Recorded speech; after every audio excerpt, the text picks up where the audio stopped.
Y los 5 reyes huyeron y se escondieron en una cueva en Maceda. Y fue dado aviso a Josué que los 5 reyes habían sido hallados escondidos en una cueva en Maceda. Entonces Josué dijo: rodad grandes piedras a la entrada de la cueva y poner hombres junto a ella para que los guarden. Y vosotros no os detengáis, sino seguid a vuestros enemigos y heridles la retaguardia sin dejarles entrar en sus ciudades, porque Yahvé vuestro Dios los ha entregado en vuestra mano.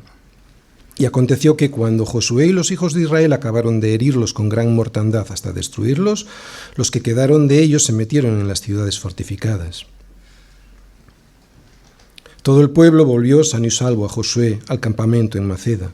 No hubo quien moviese su lengua contra ninguno de los hijos de Israel.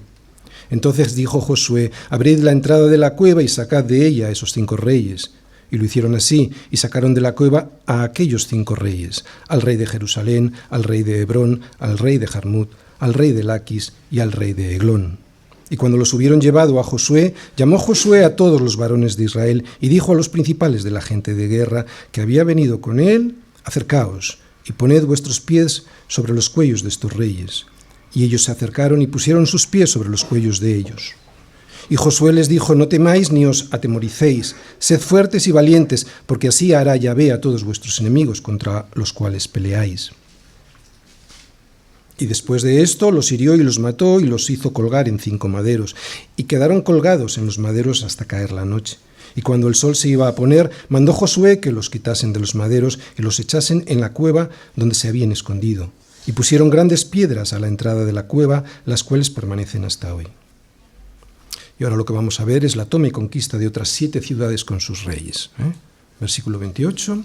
En aquel mismo día tomó Josué a Maceda y la hirió a filo de espada y mató a su rey. Por completo los destruyó con todo lo que en ella tenía vida, sin dejar nada, e hizo al rey de Maceda como había hecho al rey de Jericó.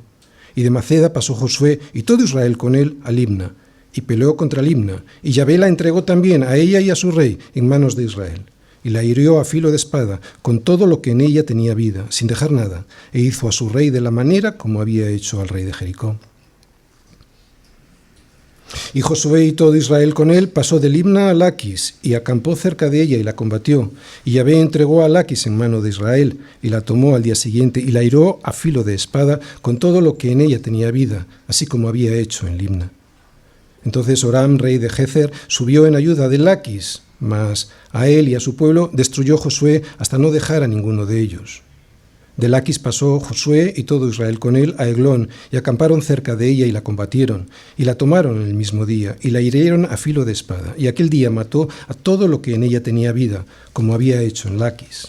Subió luego Josué y todo Israel con él de Eglón a Hebrón, y la combatieron.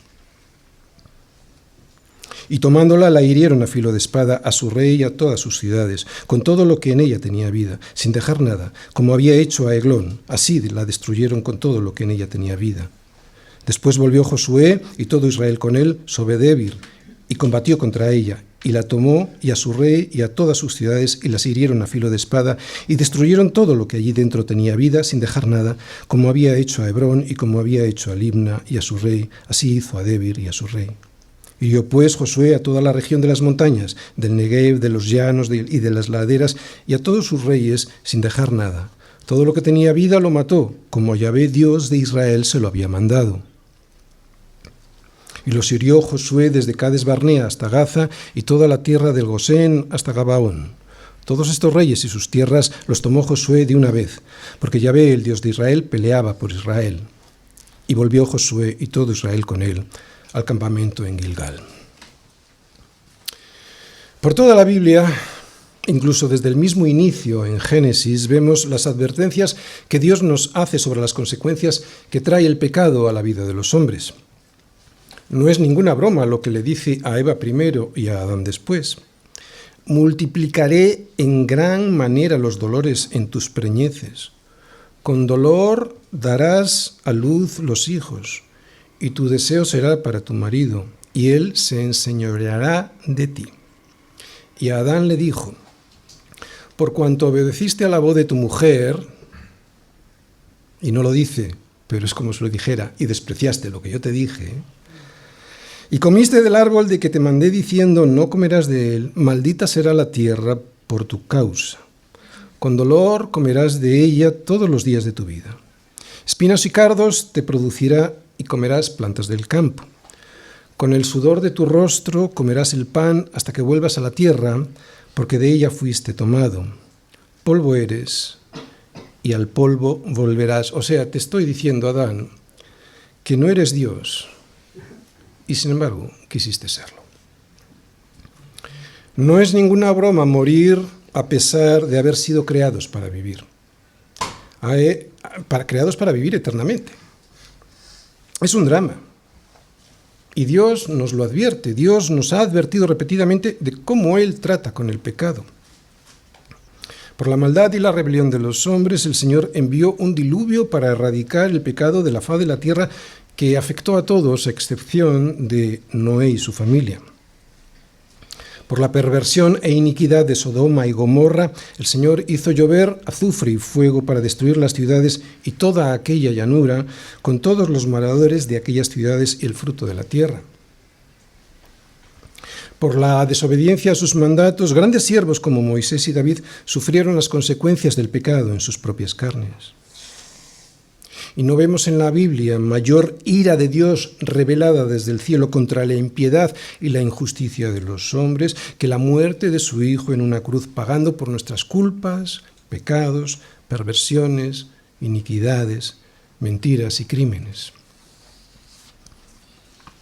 Después de esto, si alguien cree que Dios se toma a broma el pecado, no tiene nada más que mirar a la cruz del Calvario para ver la vergüenza, el dolor y la desesperación que les espera a aquellos que no aceptan el sacrificio vicario de nuestro Señor Jesucristo, porque es así como Dios trata el pecado. Si alguien piensa que Dios pasará por encima de su pecado como si nada, que mire a la cruz y se dará cuenta que Dios no dejará un solo pecado sin pagar, porque su justicia y su bondad se lo impide.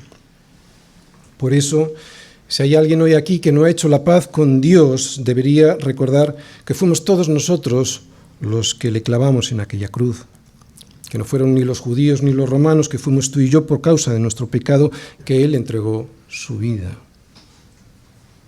¿Cree alguien aquí de verdad que Dios pasará por alto sus pecados después de haber enviado a morir a su Hijo en la cruz? Estamos en guerra con Dios hoy, al igual que lo estaban los cananeos ayer. Igual.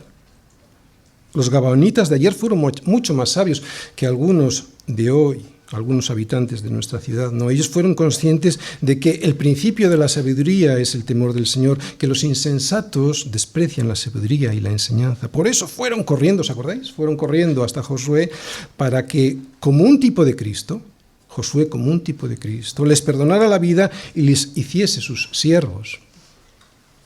De esta manera entraron a formar parte del pueblo de Dios y tuvieron la posibilidad de participar de los privilegios del pacto sin sufrir las consecuencias del juicio que se les venía encima.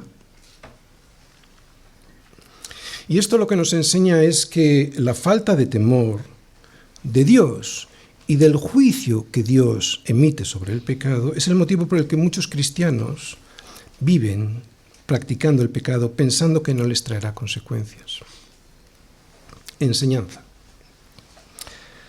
Haz la paz con Dios antes de que su juicio te destroce. Vete corriendo a los pies de Jesús como los gabaonitas fueron corriendo a los pies de Josué y pídele la paz, porque la paga del pecado es muerte, mas la dádiva de Dios es vida eterna en Cristo Jesús, Señor nuestro.